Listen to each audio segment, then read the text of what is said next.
December 17, 1944, 5:30 hours, Belgium. The Tiger tank's engine coughed, sputtered, then died. SS Joachim slammed his fist against the turret hatch, the metallic clang echoing through the pre-dawn darkness. His driver, CC, attempted to restart the 700 horsepower engine. Nothing. Herr called up from his compartment, his voice tight with barely controlled panic. The reserve tank is also dry. Climbed down from his command tank, his boots crunching on the frozen Belgian soil. Around him, the most powerful armored spearhead the Wehrmacht had assembled for Operation Am Rhein, the Ardennes offensive, sat motionless. 67 tanks, 149 and nearly 5,000 of Germany's most elite SS soldiers, all paralyzed by empty fuel tanks. Through the morning mist, could see the abandoned American position ahead, a critical supply depot for the U.S. 99th Infantry Division. The Americans had fled so quickly they'd left fires still burning in oil drums, coffee still hot in metal cups, and there, lined up like a gift from the god of war himself, stood rows upon rows of cans, thousands of them, the distinctive olive-drab American fuel containers. Approached slowly, almost reverently, his adjutant hands opened one can and sniffed, Herr, high-octane gasoline. As his men began the frantic work of refueling their vehicles, walked among the stockpile counting. The mathematics were staggering, 50,000 gallons. Enough to fuel his entire for the push to the Meuse River, enough to potentially change the course of the offensive. The Americans had abandoned more fuel in this single depot than most German divisions had received in the past 6 months. But as stood among this bounty, watching his men pour American fuel into German tanks, a crushing realization settled over him like the morning fog. If the Americans could afford to abandon such quantities, if they could leave behind what Germany would guard with entire divisions, then this war was already over. Germany hadn't just miscalculated. Germany had fundamentally misunderstood the nature of its enemy. 6 months before its discovery, in June 1944, Albert Speer, Minister of Armaments and War Production, had presented with a report that should have ended all offensive operations immediately. Germany's synthetic fuel production, the lifeblood of the Wehrmacht, had been systematically destroyed by Allied bombing. The works, which had produced 175,000 tons of fuel in April, managed only 5,000 tons by September. The hydrogenation plants were operating at less than 10% capacity. The numbers told a story of inevitable defeat. In 1944, the United States produced 1.8 billion barrels of crude oil. Germany, including all synthetic production in captured Romanian fields, managed 33 million barrels, less than 2% of American production. The Third Reich was attempting to wage mechanized warfare with horse-drawn logistics, while America was drowning its armies in petroleum abundance. Major of the Wehrmacht's logistics command had calculated that the Ardennes offensive would require 4.5 million gallons of fuel to reach Antwerp. Allocated 5 million gallons, but only half was actually delivered due to transportation problems. The German High Command was betting the entire offensive on capturing enemy supplies, a strategy that revealed terminal weakness rather than strength. The Americans, meanwhile, had constructed a petroleum pipeline system across France, aptly named Pluto Pipeline Under the Ocean, and the Red Ball Express, a massive truck convoy system that delivered 12,500 tons of supplies daily to the front lines. By December 1944, American forces in Europe were consuming 1.2 million gallons of fuel per day and receiving 1.4 million gallons. They were accumulating reserves while fighting. Joachim was not a fool.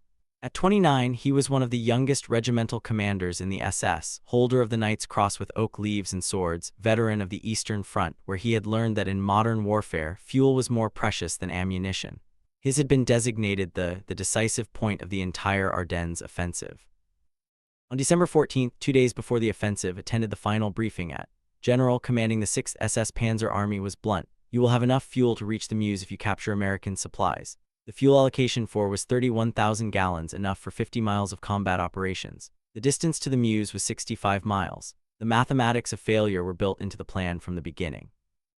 As his column prepared to advance on December 16, issued strict orders. Tanks would operate in single file to conserve fuel. Engines would be shut off during any halt longer than 5 minutes, and the capture of American fuel dumps was priority 1 above even tactical objectives. The contrast with American operations could not have been starker. That same morning, Captain James Rose of the U.S. 743rd Tank Battalion, stationed just 20 miles from starting position, recorded in his unit diary, received fuel resupply 8,000 gallons, third delivery this week, storage tanks already at capacity. December 16, 1944, 5:30 hours. The German artillery barrage that opened Operation Am Rhein used more ammunition in 2 hours than the Wehrmacht had allocated for entire operations earlier in the war. But even this impressive display masked critical shortages. Column began moving at 7:00 a.m., already behind schedule. The roads, which on German maps appeared as highways, were narrow country lanes, many unpaved. Within hours, traffic jams developed as vehicles designed for the Russian steppes struggled through the Ardennes forest. At its first objective, they encountered unexpected resistance from a single American intelligence and reconnaissance platoon, 18 men, who held up the most powerful German armored column for nearly 10 hours. During the delays, vehicles sat idling, burning precious fuel. When they finally broke through and reached at dawn on December 17th, the column had covered 20 miles and consumed 40% of their fuel. At this rate, they would run dry before reaching the halfway point to the Meuse. The American supply depot was not even a primary facility. It was a forward supply point for the 99th Infantry Division, what the U.S. Army classified as a Class IIB depot, a temporary fuel station. Yet what found there exceeded the monthly fuel allocation for an entire German panzer division. Hands later, we found pyramids of cans, each containing 5 gallons of gasoline. They were stacked 3 meters high, extending for perhaps 200 meters. The Americans had not even attempted to destroy them. The captured fuel was high-octane aviation gasoline mixed with motor fuel 80 octane or higher. German vehicles, especially the temperamental engines in the Tiger tanks, were designed for 74-octane fuel. The American gasoline was actually too good, causing engine problems in several German vehicles. As men refueled, they made more discoveries. Sergeant found shipping manifests in the depot office. He could read English, having worked in his father's import business before the war. The papers indicated this fuel had been shipped from Texas to New York, across the Atlantic to Liverpool, across the Channel to Normandy, and trucked 400 miles too. The journey of over 6,000 miles had taken less than 6 weeks. I showed the papers to, recalled in a 1976 interview. He read them twice, then crumpled them up. He said nothing, but his face went pale. We both understood what this meant. Private Ernst found a stack of Stars and Stripes newspapers dated December 15th, just 2 days old. The headline celebrated the opening of a new fuel pipeline from Cherbourg to Verdun, capable of delivering 300,000 gallons per day. A single pipeline delivering more fuel daily than would use in the entire offensive. Comprehend the shock of its discovery. One must understand Germany's fuel situation by late 1944. Since May, Allied bombing had reduced synthetic fuel production by 90%. The Luftwaffe was grounding aircraft for lack of aviation fuel. Pilot training had been cut from 250 flight hours to 60 hours. The German Navy's surface fleet had effectively ceased operations. U-boats were fitted with snorkels to conserve diesel by running on batteries longer. On the home front, German civilians had not seen private automobile traffic since 1942. Gasoline was so precious that the Gestapo investigated black market theft of individual liters. Farmers were returning to horse-drawn plows. Meanwhile, the United States was producing 67% of the world's oil. The East Texas oil field alone produced more petroleum than all of German-occupied Europe. American refineries were operating at such capacity that Standard Oil was experimenting with new petroleum byproducts simply because they had excess crude. With the 50,000 gallons captured its columns surged forward. They reached by noon on December 17th, capturing additional supplies, rations, ammunition, and most importantly, maps showing other American fuel depots in the area. But the maps revealed a disturbing truth. The Americans had fuel stockpiles everywhere. Every major crossroads had a depot. The U.S. First Army alone had 3.5 million gallons in reserve. Pushed on to where his forces would commit the massacre, killing 84 American prisoners. Even this war crime was connected to fuel desperation. Later claimed he could not spare gasoline to transport prisoners. By evening on December 17th, Speer had reached site of a major American fuel depot containing over 2 million gallons. Here was enough fuel to guarantee reaching the Meuse. But as the first German vehicles approached, American engineers were already at work. Captain John Brewster of the 291st Engineer Combat Battalion had received warning of the German approach. His orders were simple: deny fuel to the enemy at all costs. The depot contained 2,189,000 gallons of gasoline in cans stacked across 15 acres. At 16:30 on December 17th, as advance guard approached, Captain Brewster gave the order. Engineers poured gasoline trails between the stacks. White phosphorus grenades were distributed. Technical sergeant threw the first grenade. The explosion was immediate and tremendous, he recalled. A wall of fire shot up maybe 100 feet. Within minutes, the entire depot was an inferno. Lead tanks arrived to find a pillar of black smoke rising 1,000 feet into the sky. The fire would burn for 3 days, consuming enough fuel to have powered its entire division to Antwerp and back. Described the scene. The stood on his tank turret watching the flames. He said nothing for perhaps 5 minutes. Then he climbed down and told me, "They can afford to burn 2 million gallons to deny them to us. What are we doing here?" Across the Ardennes, American engineers were destroying fuel dumps rather than risk capture. At 1.1 million gallons burned. At Spa, 2.5 million gallons were destroyed. In total, Americans deliberately destroyed over 8 million gallons during the first week, more than Germany had allocated for the entire operation. The ability to casually destroy millions of gallons was rooted in a supply system beyond German comprehension. The Red Ball Express had delivered 412,000 tons of supplies using 6,000 trucks operating round the clock. Each truck consumed 40 gallons daily. The operation itself burned more fuel than German Army Group B received monthly. By December 1944, the Motor Transport Service employed 230 truck companies operating on color-coded routes. The system delivered 20,000 tons of supplies daily, including 3,000 tons of fuel. Colonel James, Chief Logistics Officer for 1st Army, recorded on December 18, fuel receipts yesterday 1,847,000 gallons. Fuel issued 1,623,000 gallons. Net gain to reserves 224,000 gallons. The pipeline system was even more impressive. Operation Pluto had laid pipes across the English Channel, pumping 1 million gallons daily from Britain. A network of pipelines extended inland. The Cherbourg-Paris line delivered 800,000 gallons daily. The Seine line moved 650,000 gallons. By December 1944, Allied forces in Northwest Europe were consuming 7.5 million gallons daily, while receiving 8.2 million gallons. They were building reserves during offensive operations. As pushed deeper into Belgium on December 18, the impossibility of the German position became clear. At Law, they captured another depot, 5,000 gallons consumed in 3 hours of combat. Tiger tanks consumed 2.5 gallons per mile in battle. Panthers burned 1.5 gallons per mile. In the difficult Ardennes terrain, consumption increased by 40%. Otto, a maintenance officer for the 1st SS Panzer Regiment, recorded, "By noon on December 18, we had consumed 67,000 gallons since the offensive began. We had captured perhaps 55,000 gallons. We were operating at a deficit." The Americans, monitoring German radio traffic through ultra-intercepts, news fuel situation. General Courtney ordered all units, enemy critically short of fuel, destroy all gasoline stocks threatened by capture. That same day, American C-47s flew 316 sorties delivering supplies to Bostonia, including 160,000 gallons of fuel. Americans were flying more fuel to a surrounded garrison than Sintire possessed. By December 19, as forces engaged defenders at the fuel crisis had become critical. Tanks were being abandoned with empty fuel tanks rather than from battle damage. Consolidated his remaining fuel, perhaps 8,000 gallons, enough for one engagement or retreat but not both. Meanwhile, Allied planners were preparing for January operations. Brigadier General requested 245 million gallons for the coming month. The request was approved without discussion. Contrast extended beyond quantity. American vehicles were standardized for efficiency. German tanks consumed 0.8 gallons per mile versus the Tiger's 2.5.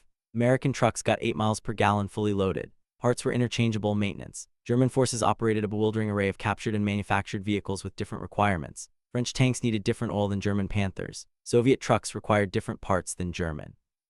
Each complication, logistical difficulties. On December 20th, received a radio message. Fuel convoy destroyed by Allied aircraft. No resupply possible. Continue with available resources. Called his commanders together. Was blunt. We have fuel for perhaps 20. The Muse is 30 away. According to his testimony, they said, "We have discovered we are fighting an enemy who burns more fuel to deny it to us than we receive for this entire operation. What we captured at, which seemed miraculous, was nothing to them. We cannot win." This realization was spreading. General commanding 5th Panzer Army later wrote, "When I learned Americans had destroyed 8 million gallons rather than risk our capturing it, I knew the offensive had failed before it began." Colonel, captured December 23rd, told interrogators, "Your soldiers throw away chocolate. My men haven't seen chocolate in 2 years. You burn millions of gallons. We measure by the liter. How can we fight such abundance?" By December 21st, was surrounded at Law, his tanks immobile. American forces surrounding him, the 30th Infantry Division, 82nd Airborne, 3rd Armored, had a combined fuel allocation of 340,000 gallons for December 21st alone. Had perhaps 1,000 gallons. Private First Class Richard McKinney wrote home, "We've got Germans surrounded who ran out of gas. Our captain jokes we use more fuel heating coffee than they have for tanks." The American response demonstrated industrial warfare at its peak. His 3rd Army pivot north required 350,000 gallons just for redeployment, considered impossible by German standards, yet accomplished in 3 days. December 23rd brought clear weather. Allied aircraft flew 2,000 sorties, each burning fuel at rates that would have grounded the Luftwaffe for weeks. P-47s consumed 300 gallons per hour, B-26s burned 200 gallons hourly. One day's air operations consumed more than Germany's entire offensive allocation. On the night of December 23rd to 24th, abandoned his vehicles and escaped on foot. Of 119 tanks and assault guns that began the offensive, 39 remained operational but immobilized. These were destroyed with remaining ammunition. Described the scene. We drained the last fuel from all vehicles, maybe 200 gallons total. The personally destroyed his command tank. Millions of equipment destroyed by empty fuel tanks. Of 5,000 men who began with, approximately 770 returned. They had advanced 60 miles, captured several depots, and discovered the truth about Allied logistics. News of discoveries spread rapidly through German command. On December 26, Field Marshal Walter Model received reports on captured American supplies. His chief of staff recorded Model's reaction. The field marshal read the quantities twice: 5,000 gallons at 2 million burned at 8 million destroyed rather than captured. He said, "We are not fighting the same war." Informed December 28, refused to accept reality. Speer wrote, insisted the numbers were propaganda. When shown photographs of burning, he claimed it was Hollywood effects. But lower ranks understood. Grenadier wrote his wife, "Americans destroy more fuel daily than we receive monthly. They drive tanks like we march. This war is lost." The fuel crisis was symptomatic of a larger truth. By 1944, America produced 50% of world manufacturing. A new aircraft every 5 minutes, a ship daily, a tank every 7 minutes. Petroleum production statistics were overwhelming. United States 1.8 billion barrels, Soviet Union 110 million barrels, Germany including synthetic 33 million barrels, Japan 2.6 million barrels. The Axis combined produced less than 2% of American petroleum. Every major German offensive after 1942 had been constrained by fuel. Every American offensive was supported by abundance German planners couldn't conceive. Lieutenant Colonel Chester recorded a revealing incident December 27. A logistics officer reported weather had reduced fuel deliveries to only 500,000 gallons daily. There was concern until someone noted this exceeded Germany's total offensive allocation. German POWs from the Ardennes were more shocked by American waste than firepower. Seeing GIs discard half-eaten rations or use gasoline for heating shattered morale more than artillery. Told interrogators, "We knew your production numbers abstractly, but seeing soldiers waste more than we possess made them real. Every German who saw your casual abundance knew the war was hopeless." This knowledge spread through letters despite censorship. Ernst wrote, "Americans wash clothes in gasoline. They feed chocolate to dogs. They fire artillery for Christmas. We cannot fight infinity." The psychological impact undermined German racial superiority narratives. How could decadent Americans possess such wealth while the master race scraped for necessities? During the Nuremberg trials, German leaders consistently cited logistics, particularly fuel, as decisive. Field Marshal, "We had operational superiority 1940 to 41. By 1944, we couldn't move forces for lack of fuel while Americans moved armies like chess pieces." Tried for the massacre, offered revealing testimony. Every decision after December 17 was influenced by fuel shortage. We couldn't maneuver, pursue, or retreat effectively. Americans moved freely while we counted leaders. General wrote, "When captured 50,000 gallons, meaning everything to him but nothing to Americans, the war was over." The story resonates because it represents when